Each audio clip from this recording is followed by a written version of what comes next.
This is CGTN, China Global Television Network.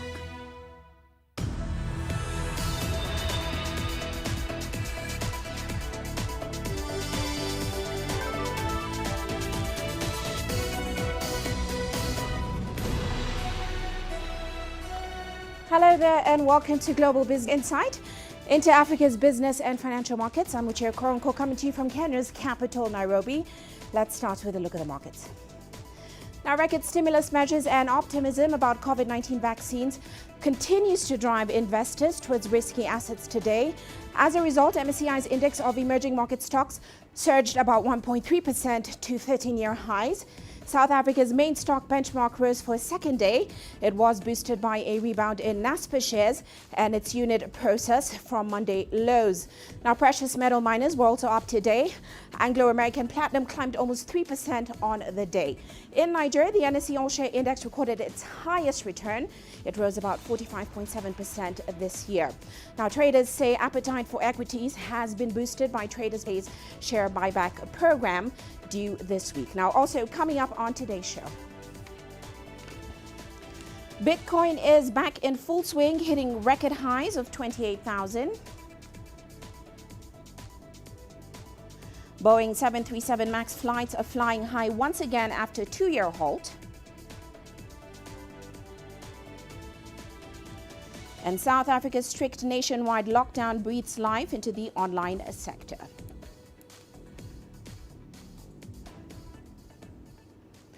Now, Bitcoin looks set to end this year with a bang. It surged above 28,000 on Wednesday to a record high. The world's largest cryptocurrency climbed over 40% in December alone, putting it on track for its biggest monthly gain in 2019. Opinion on this latest price surge still remains pretty divided. Now, some argue that cryptocurrencies are now a hedge against dollar weakness and inflation risk. Others continue to question its validity as an asset class, given its speculative nature and its volatility. Nevertheless, experts say with its growing institutional presence, we may see increased retail interest in Bitcoin as a form of digital gold. Still, regulatory concerns remain a wider factor for crypto investors globally. Now, the Central Bank of Egypt says the tourism sector will continue to get a helping hand. That is after the bank granted tourism companies debt repayment holidays and more room to take out operating loans. A grace period for all loans taken out since the pandemic took hold in March. It now expires at the end of December 2021 after having originally been about 6 months. Now, companies will then begin paying back the loans in January 2022. Here's Yasser Akim with the details. It's been one of the toughest years for the tourism industry worldwide, including Egypt. Income from the travel and hospitality industry in Egypt has not exceeded $3 billion in 2020. Down from $12 billion the year before. Hotel occupancy rates are at an average 30%. The central bank has intervened after the pandemic outbreak to support the ailing tourism sector. With the coronavirus pandemic, the central bank took several measures. One is the $6.5 billion emergency fiscal fund. Also, Egyptian banks were ordered to forfeit all interest rates on loans and postpone installment payments on the whole sector, including the employees. A main condition to receive financial support is that the entity does not lay off any of its workers. Low interest rate loans have also been provided for salary payments. According to Sameh Saad, a business owner in the tourism sector, this multi-billion fiscal package came at the right time. I think this will help a lot. It will help because we have a lot of financial burden. It's not only the staff are the financial burden, but the tax, the electricity, many issues are there. So this central bank decree, it will help us to survive. Personally, I am chairman of an owning company of 2 hotels, and we have hotel in Luxor, we have hotel in Cairo. Actually, Ashti Steigenberger Resort in Luxor was closed and it opened in middle of September. I send every month £1 million for the hotel to survive. Our Novotel Airport Hotel is doing okay, better than before, but still the losses are very high. With the COVID-19 still strong and continues to hit the tourism sector, the central bank extended the financial support for another year.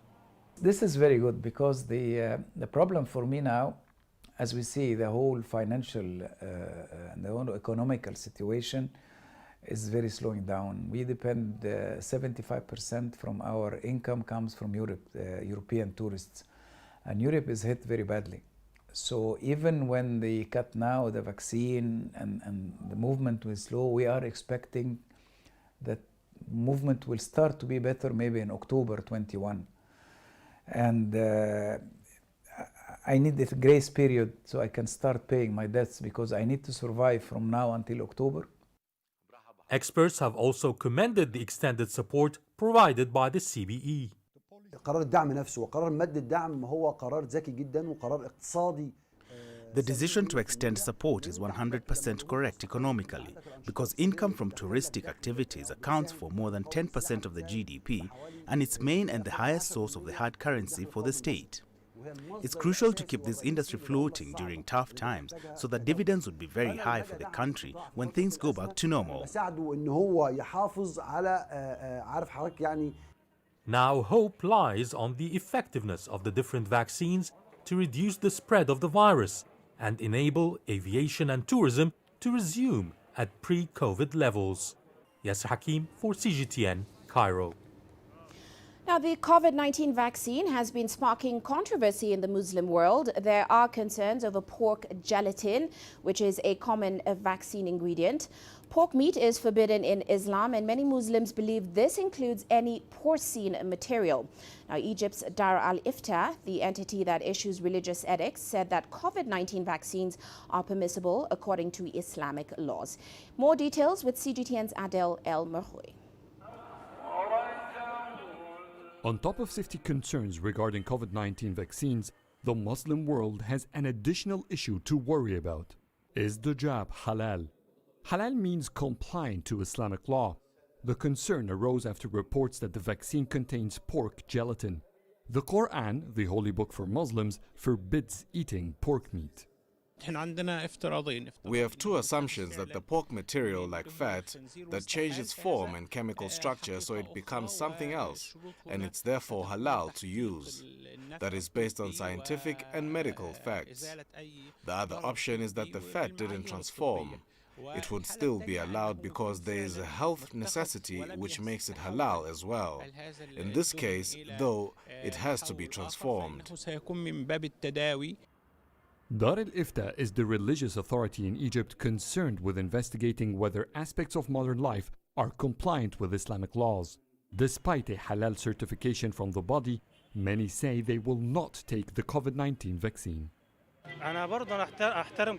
With all respect to the opinion of Dar al-Ifta, I will stay away from the vaccine. My knowledge is poor, but I will stay away from any controversial religious matter. Other Egyptians are confident in Dar al-Ifta's expertise when it comes to religious controversies. If Dar al-Ifta cleared it, I will take it. I am not eating pork or digesting it. Islam orders me to listen to those who are more knowledgeable. I trust my religious institutions, and I do not think they will mean any harm to us. If it's halal, I will take the vaccine to protect myself. Egypt's Dar al-Ifta is not the first religious body to allow Muslims to receive the jab. Last week, religious authorities in the UAE also said it is permissible to get a COVID-19 vaccine even if it contains pig derivatives. On Monday, the Egyptian Health Ministry has given the green light for the administration of China's Sinopharm vaccine. The government will open the registration for those interested online starting next week. Adel Mahroui, CGTN, Ras Sidr, Egypt.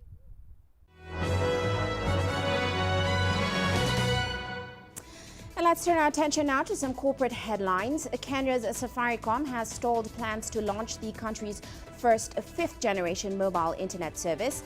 It says there is currently no plan to launch 5G networks in the short term, and that's amid tensions between the US and China over Huawei's involvement. Now, Safaricom will focus on growing the 4G network in the race to bolster data use in the country. Meanwhile, the parent company of Mercedes-Benz, Daimler, is set to reduce its ownership in the Formula One team. This is despite the team winning the last 7 championships. While F1 remains valuable from an image perspective, Daimler can now get more for its marketing revenue, all while the racing unit also pushes to boost its own revenue outside international racetracks.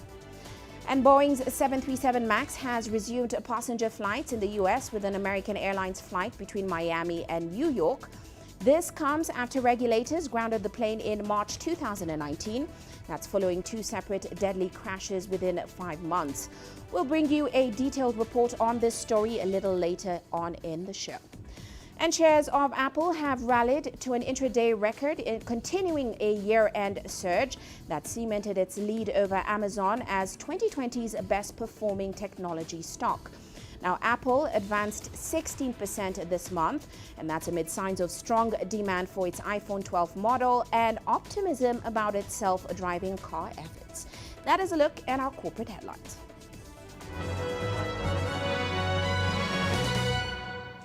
And we are heading into a short break now, still coming up on the show.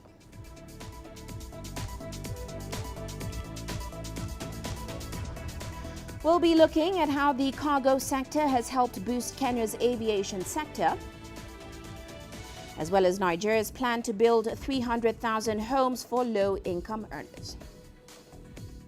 The world economy as we know it is about to change. Global business reports highlight emerging markets, developing countries, and dynamic sectors worldwide.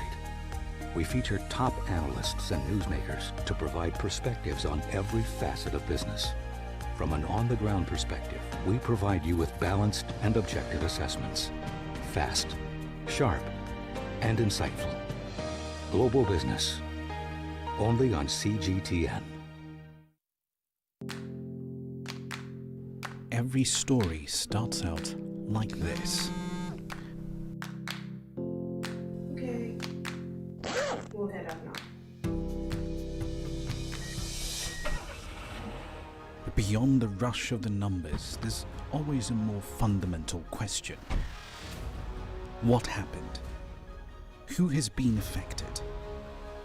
When market-moving decisions are made, who's responsible? And why? Let's get some reaction on ground. Joining us in Johannesburg is Uche. Hello, Nairobi. This is how all stories begin. See how they end. Only on Global Business.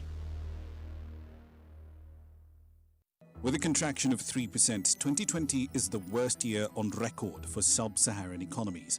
In countries as diverse as Nigeria, Kenya and South Africa, unemployment rates soared and incomes fell.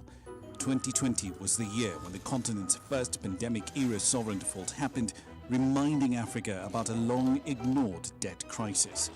But 2020 was so much more than just a year of economic pain.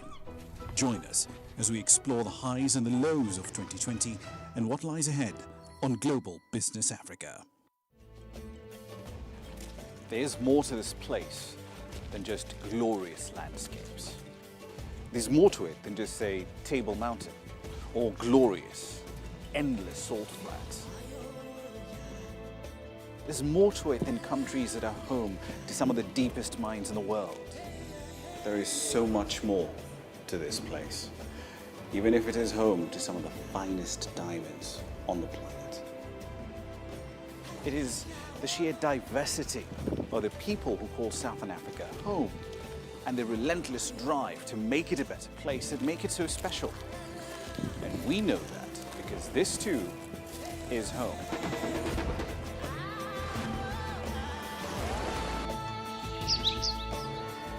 No one knows Southern Africa like we do. CGTN, see the difference.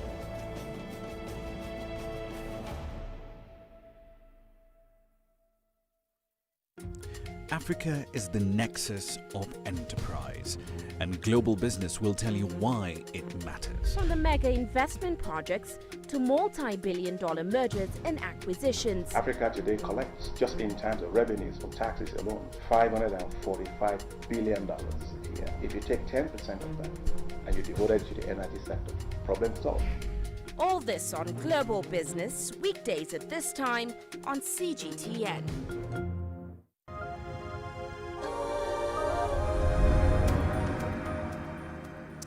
Welcome back. Now, when COVID-19 struck, air transport was halted, but one sector in the aviation industry was integral, the cargo sector. We bring you an unsung hero, Gordon Onyango, who's a cargo worker at DB Schenker in the Kenyan capital. Onyango is among a dedicated team that has ensured the supply chain's consistency and success during this difficult time. DB Schenker, one of the leading global logistics companies supporting industries with exchange of goods through land, wildward freight and ocean. We visit their Kenya office and here we meet Gordon Onyango, one of the loading staff starting off his day. It's rather a tough season and the protocols here are strict. Temperature checks and hygiene are mandatory. He goes through the new normal compulsory checks.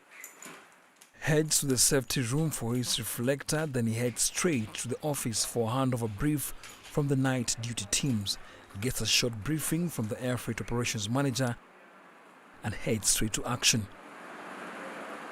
Today, most of the goods on transit to several destinations across the world have short shelf life. They are perishables and time is an essential aspect. Onyango and team have to beat time to make sure the goods get to the plane in good time. We are guided with what we call a booking sheet. In the booking sheet, we're doing what we have for the day. Let's say we have a client who wants to his commodities to be exported to Dubai. Now we are looking at which airline we have allocated for that booking and which volumes and which time they're supposed to be leaving from Nairobi. So that's where I allocate my guys. I go through the booking. I communicate with the clients and let them know if they are still on with their bookings or if there's any cancellations or if there's only volume increase or volume decrease. During this time of pandemic, we have noticed that we have been having low volumes. Most of the customers are not getting orders from abroad. Most of the customers are not getting orders from abroad, so we have low volume of bookings. So apparently, we have been running at a level whereby you can say not above par, not below par. Gordon's work ethic has always been admirable. One of the consistent workers at the company was made a supervisor. And for him, it's all about servant leadership. Even through the hard time, he has been able to discharge his duties, making sure he plays a role in the supply chain across the world. His seniors have so much positives to say about him. As a person, he is a team player. He is a very motivated character and he is able to motivate his team as well. During this time, he has he's done an exemplary job because even with the decline in volumes, we have had also some staff working from home because of the COVID restrictions. But he's still been able to mobilize his teams and see that work is done within time. We are okay, but we are hoping that things will get better because as of now, we are into the high season, and as you can see, most of the airlines are now operating, unlike during the first times of the pandemic, where most of the airlines had closed, and their rates were so high for our clients, so we couldn't even break the margins compared to the freight charges which the airlines were giving us. The workflow is well organized. Even as other goods are taken to the airside, other goods are still coming in from suppliers across Kenya for exports and for these workers filling in the gap during this difficult season. Indeed, these are unsung heroes who have made the world a better place. From farmer cargo, food, flowers and many other commodities. The cargo workers have been able to put smiles in many people's faces across the world. They are indeed warriors armed with hope and a big heart to make the world a better place. Well, let's go to Uganda now, where the surge of COVID-19 cases in the country continues to take a toll on its healthcare system. Health experts warn that the new COVID-19 variant could worsen the situation. Here's Leon Senyange reporting. 9 months into the COVID-19 pandemic, and cases continue rising faster than before. Patients keep arriving at the National Hospital in Kampala for treatment, but intensive care units here are already full. Almost all patients are referred to Murago National Referral Hospital from other hospitals in critical conditions. You are aware about it. And some arrive to ICE from ICUs, from other hospitals, ICU, of other hospitals with late stage of the disease. Uganda has so far registered over 33,000 COVID-19 cases. The capital accounts for more than half that number. Facilities are strained and authorities are worried. We really would not want to get into that scenario where you get into a hospital and you're not able to provide you with a bed. So we really want that people do not transition from mild to moderate and to severe. They should be able to get to care as early as possible.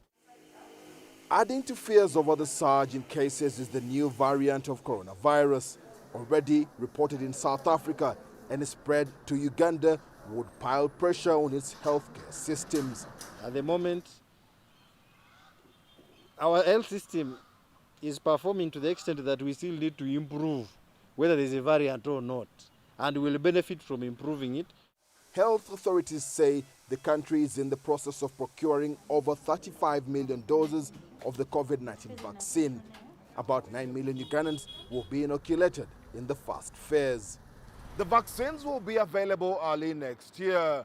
Until then, health experts insist wearing a face mask, social distancing, and avoiding large gatherings will ease the spread of the coronavirus. Leon Senyange, CGTN, Kampala, Uganda. Now, Nigeria has commenced a housing project for its growing population. It is adding 300,000 homes across the country for low-income earners. Africa's most populous country has been experiencing a massive housing deficit of more than 17 million units. As CGTN's Kelechi Mekalam reports, the project is one of the keys to the nation's economic sustainability plan. Bank teller John Idoko lives in this self-contained apartment in Kubwa, a suburb in the Nigerian capital Abuja. He pays an annual rent of $500 from his $3,500, but the apartment is barely able to accommodate his family of 4. John has not been able to afford an outright home purchase from his savings. Houses are costly.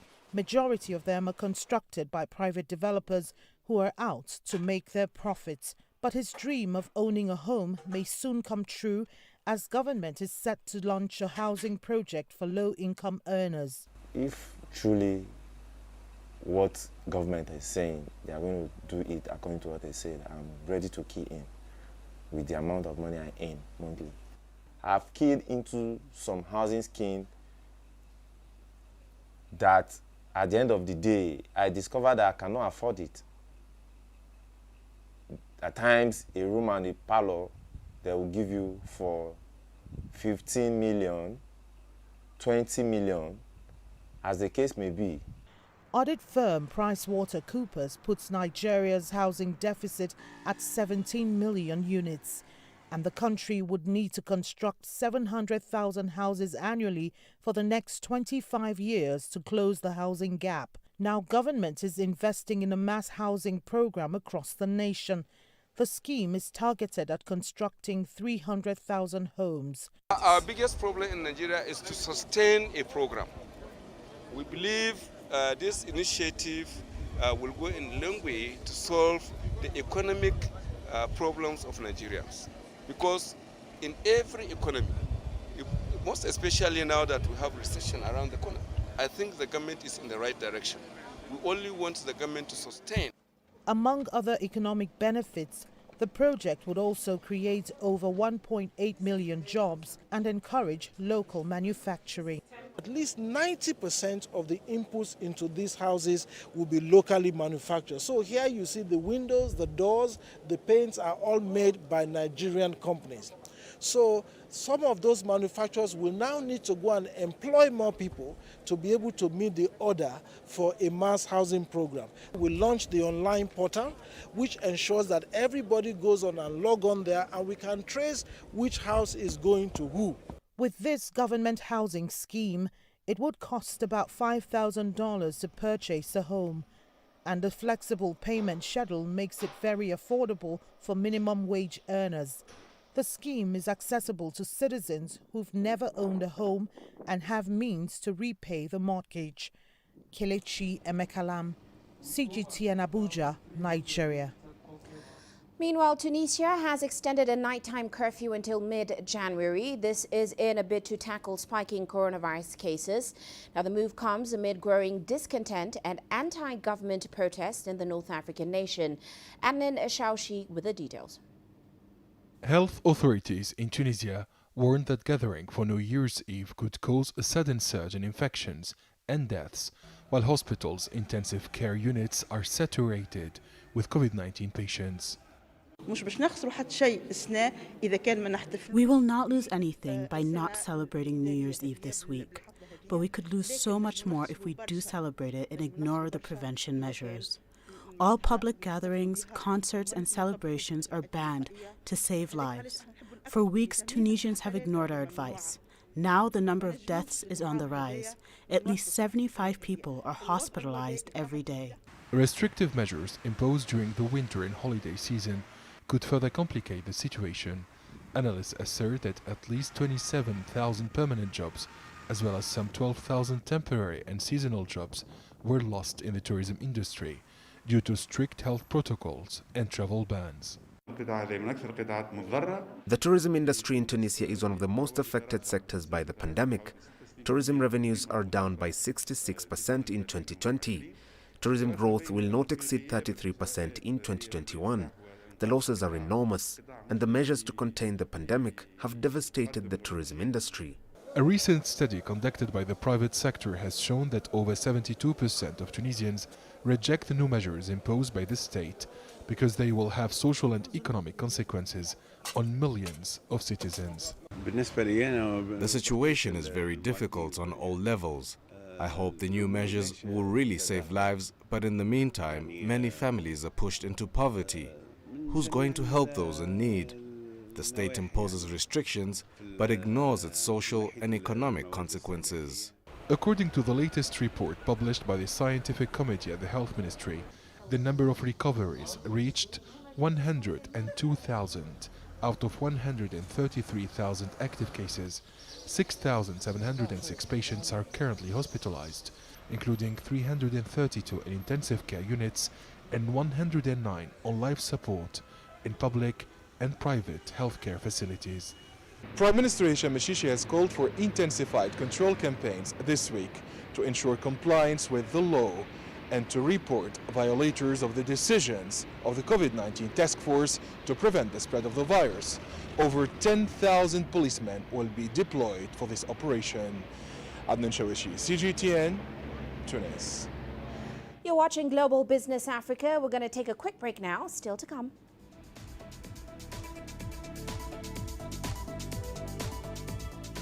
Boeing 737 MAX flights are flying high once again after a 2-year hold. And European Union governments approve a trade deal with Britain.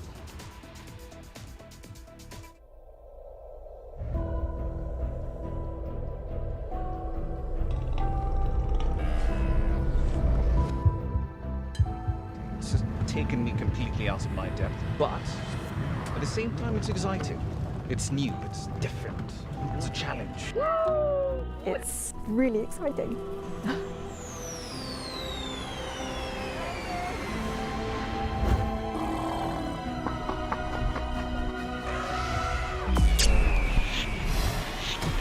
Over the last 48 hours of rain.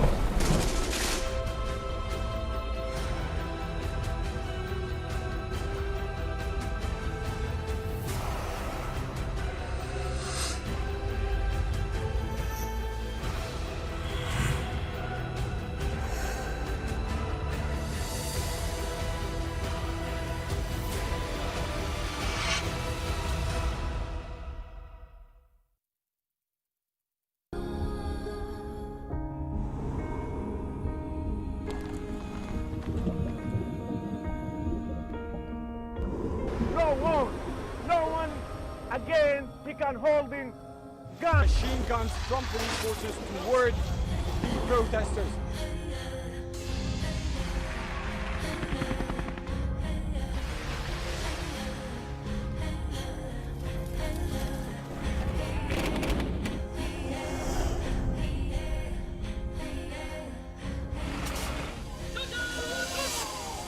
Were you worried about your life at that particular time?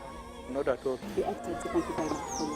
What is your assessment of the state of the continent today? Africa has the potential to power itself. Excuse me.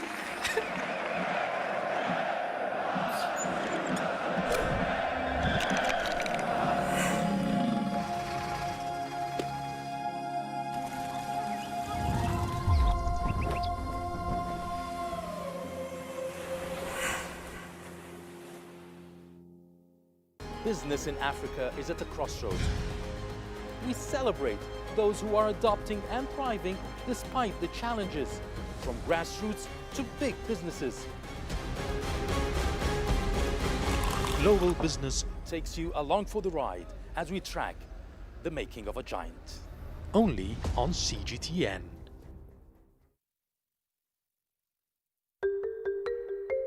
How will your world change today? What happens here? What happens there? Or what you make happen for yourself? If it matters to you, it matters to us too. Your stories are the stories that need to be told. Africa Live. Find your voice. I try to not let it affect me, but there are days when it does. I'm a human being, and to see patients in a hospital bed and their family members are not there, there's no one there to hold their hand, that human touch, you know?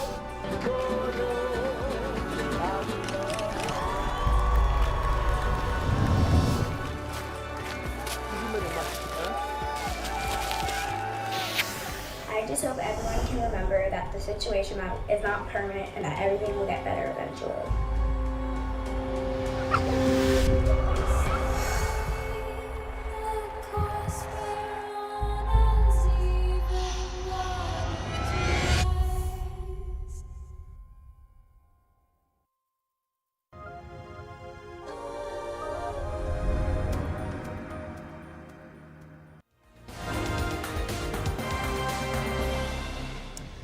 Just about 5:30, let's recap today's top headlines. At least 16 people have been killed and dozens others wounded in Yemen following an attack on the country's Aden airport.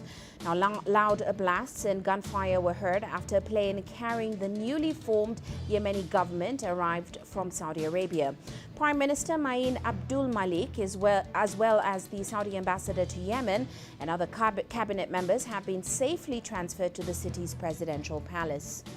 And a powerful tropical storm has made its landfall near the central Mozambican city of Beira early on Wednesday. It brought heavy rainfall and wind to the area. Now, Beira is a low-lying coastal city hosting about 500,000 people. The region was previously devastated by Cyclone Idai about 2 years ago, displacing tens of thousands of people. Experts are reporting sustained winds of 85 kilometers per hour, with gusts exceeding 20 kilometers per hour. And China and the European Union have reached a major investment deal that's been several years in the making. The announcement was made following a meeting between Chinese President Xi Jinping, his French counterpart Emmanuel Macron, German Chancellor Angela Merkel, along with the heads of the European Council and the European Commission. And that is a recap of today's top headlines.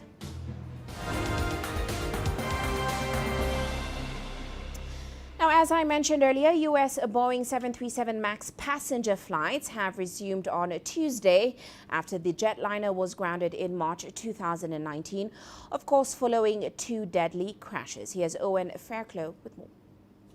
back in American airspace for its first commercial flight since 2 fatal crashes. American Airlines giving Boeing's 737 MAX a vote of confidence as the first US airline to resume taking paying passengers on a flight from Miami to New York. The aircraft is ready to go, and it's a newer aircraft, obviously. It's an aircraft that I know that our customers really will like to fly in terms of the interior and the amenities that it can offer. The entire 737 MAX fleet was grounded worldwide in March 2019 after 346 people died in 2 crashes 5 months apart due to faulty technology forcing the aircraft into a dive. This cost Boeing alone around $18 billion before the pandemic added tens of billions more for airlines who all but stopped flying. Despite 2 fatal crashes involving the 737 MAX, airlines are still buying this aircraft. Alaska Airlines, the latest to announce it's added another 23 to an existing order. And Boeing says there are just under 400 737 MAXes in fleets around the world, with just over 400 more on order. Brazil's Gol had already resumed 737 MAX flights earlier this month, but the US is the world's biggest airline market. American Airlines plans to expand its 737 MAX flights with 36 departures from Miami by the end of January. Owen Fairclough, CGTN, Washington. Now, airlines, hotels, travel firms and any companies who are linked to tourism saw much of their business evaporate in 2020. As governments across Europe introduced quarantines for many, the industry was left reeling. But as the glow of vaccines brightens at the end of the pandemic tunnel, the prospects of jetting off for work or pleasure is now a reality for more of us, and the troubled travel industry could be heading for a smoother ride in 2021. Here's Linda Kennedy reporting. Travel this year has been more like a dream or a distant memory for many people. The pandemic's effects on the industry are brought into sharp focus at this well-known foreign language bookstore in Budapest. After the middle of March, for months, we haven't sold any travel guides at all. And even after that, it was like a small miracle that someone wants to buy a travel guide. We were like, hey, look. And just recently, 2 or 3 days ago, there was a young couple coming into the shop. And they bought 3 travel guides. And I was like, what's that? They want to plan a future visit to that place, make themselves ready in their mind and in their heart. They will travel again. The travel industry tried to adapt. Some airlines offered flights to nowhere. This one, operated by Czech company Smartwings, took off and landed at Budapest. It was budget airlines that were particularly hard hit by the end-of-year COVID-19 resurgence in Europe. Hungarian-headquartered Wizz Air and Irish competitor Ryanair carried 80% fewer passengers this November than the same month in 2019. The year also saw hotel bookings drop to new lows, with just under 40% of available rooms filled across the whole year. And demand from business travellers was lower than the demand for leisure travel. Café Gerbeau is one of Europe's many venues reliant on tourism. The Budapest Coffee House is trying to build up local custom, but restrictions limit its famous pastries to takeaway and home delivery. 90% of our guests were tourists and people from abroad, and only 10, maximum 15% of our guests were local people. And because of the 1st of September, Hungary closed their borders, we lost almost 80% of our guests. Gerbeau Café is a must to visit in Hungary, and it's a heritage in Hungary. But we are a family-running company, and we do not have enough money to survive. But I hope. A big deterrent to travellers is compulsory quarantine. And in Hungary, there are currently around 50,000 people doing just that, self-isolating at home for 10 days. Many arrived here by air, and the largest ever study on COVID-19 infection rates amongst arriving international travellers has now published interim results. The study tested 8,600 participants upon arrival, after 7 days and after 14 days. Results showed the tests on arrival, not quarantine, detected the majority of any infections among passengers. The study was done in Canada, but its data is the basis on which the aviation industry is urging European governments to rethink restrictions for 2021. End quarantine and establish a uniform system of testing on arrival is the call from international bodies representing airlines and airports. It's the change the travel industry needs to get people back buying destination guides and then actually booking. Linda Kennedy, CGTN, Budapest. Now, in the US, relief money is starting to flow to millions of struggling Americans. The $600 payments are part of a giant stimulus package signed by President Trump. He wants to increase the amount to $2,000, but the leader of the US Senate, which is controlled by Trump's Republican Party, is blocking that for now. Here's CGTN's White House correspondent Nathan King with the details. It's not easy to feel sorry for Mitch McConnell, the Republican leader in the Senate, who has a lot of enemies in this town. But the US president has put him in an impossible situation, after negotiating for months on a stimulus bill for checks for $600 per person who earns under $75,000 a year. He, of course, upped that after the bill was passed to $2,000, throwing it back to Congress. Democrats were delighted, and now it's about the Senate, and more Republican senators, especially those up for re-election in the special election in Georgia on January the 5th, Kelly Loeffler and David Perdue, have sided with the Democrats. There are others also, like Marco Rubio, who want the 2,000 checks sent out. Mitch McConnell has refused to have a vote so far, but the debate continues. He is saying that let's stick with the original bill, but of course that's only $600 per American family, not per American person, not as popular in the country. However, he's sticking to his guns. Let's take a listen. It will send more cash to households. It will invest billions in vaccine distribution so the success of Operation Warp Speed kills the pandemic as fast as possible, and much more. This bipartisan compromise was our shot at getting help to working families on the urgent timeline that they need. Now, whether his strategy is to wait out the clock until the Senate adjourns at the end of the week, or whether it's to try and bring other Republicans back to the fold, we don't know. But it's a very difficult choice, and Democrats are sending a real political victory here at the hands of a president who they just impeached just a few months ago. Chuck Schumer, the leader of the Democrats in the Senate, saying, look, $2,000 is what the American people deserve as COVID continues to ravage. The fastest way to get money into Americans' pockets is to send some of their tax dollars right back from where they came. $2,000 stimulus checks could mean the difference between American families having groceries for a few extra weeks or going hungry. Now, Donald Trump has been tweeting that he supports this $2,000. He really has made it very difficult for his one-time political ally, Mitch McConnell. Perhaps it's payback for Mitch McConnell saying that Joe Biden is the president-elect. Remember, the president's still refusing to concede. He may even try to muddy the waters when Congress comes to okay the results on January the 6th.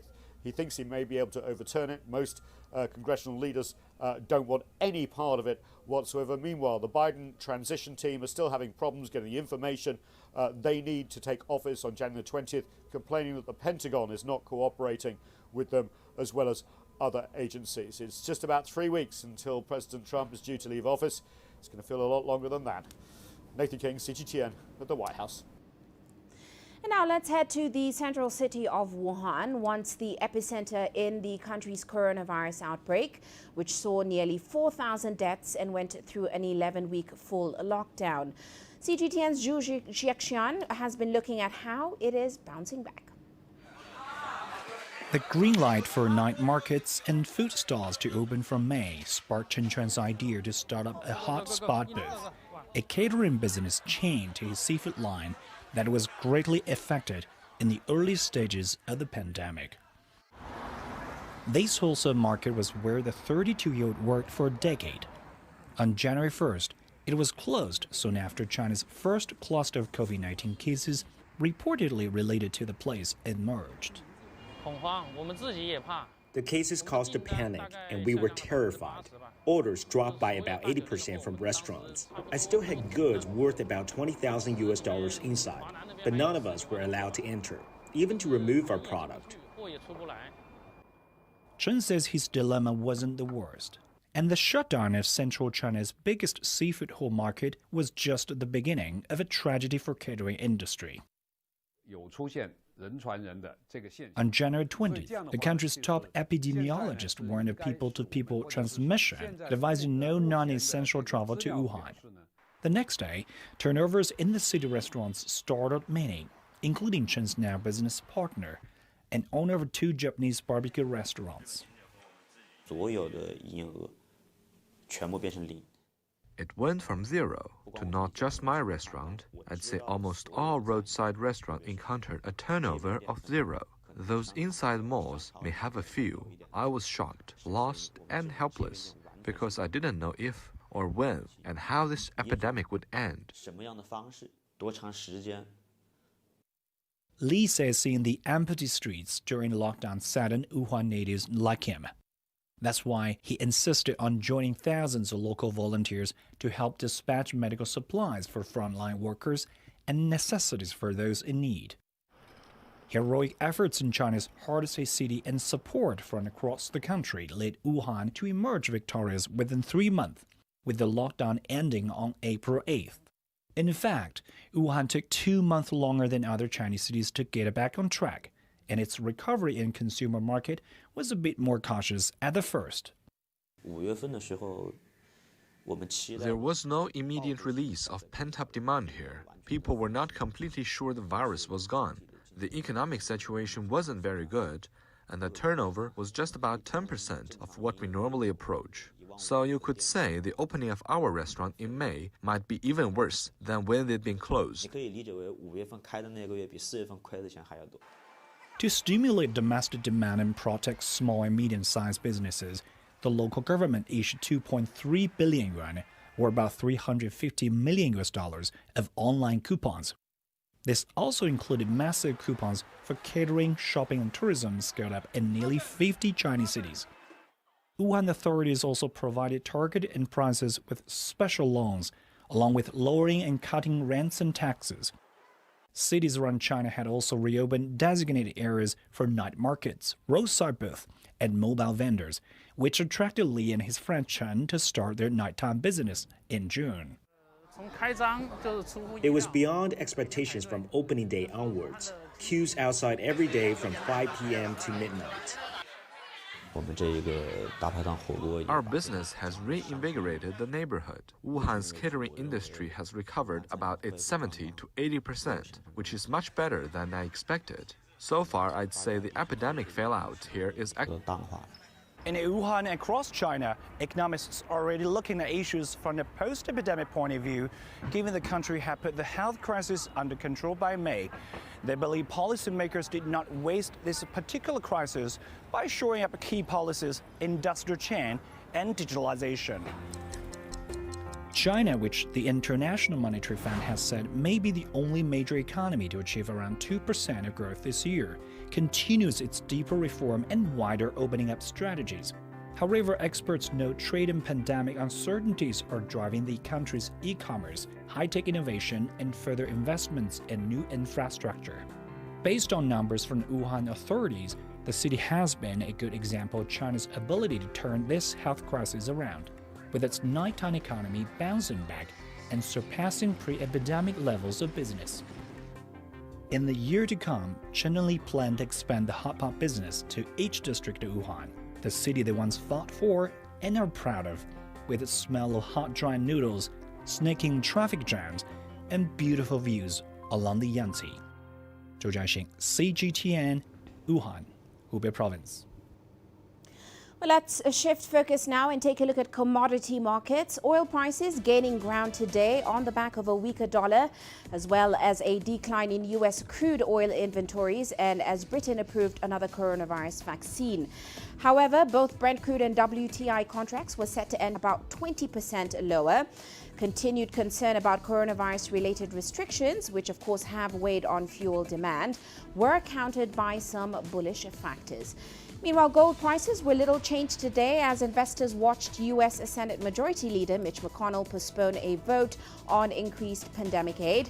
As you know, gold has benefited from the huge COVID-19 stimulus packages rolled out because it is seen as a hedge against inflation and, of course, currency debasement. Well, we are going to take a short break now, still coming up.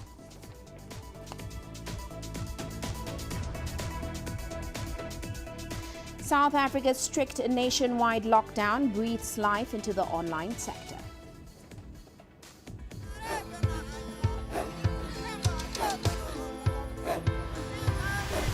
Africa is a continent of diversity, with varied climate and enchanting geography, and a people so distinct, but with a shared enduring spirit. We are at the heart of the continent to bring you the untold stories. Let's have a look. We celebrate Africa as it shapes its own destiny. Tunis, Cairo, Sharia, Juba, Johannesburg, Ethiopia, Tanzania. Africa Live. Find your voice. Images may appear to be identical, but looks can be deceiving. The difference is not always obvious. It has to be discovered. There are always different sides to a story. We put the focus on the details. To see more, to understand better. CGTN.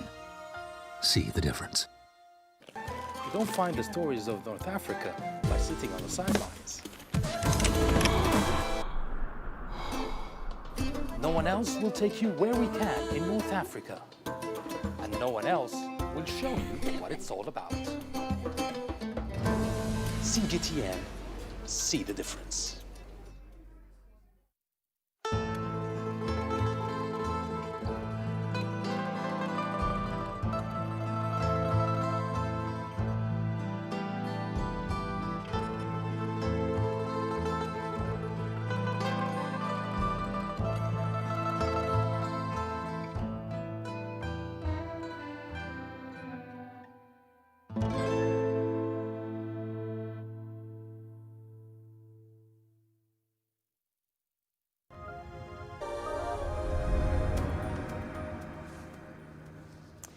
Now, before the hard lockdown in South Africa earlier this year, the online delivery service sector was the preserve of established businesses with national franchises.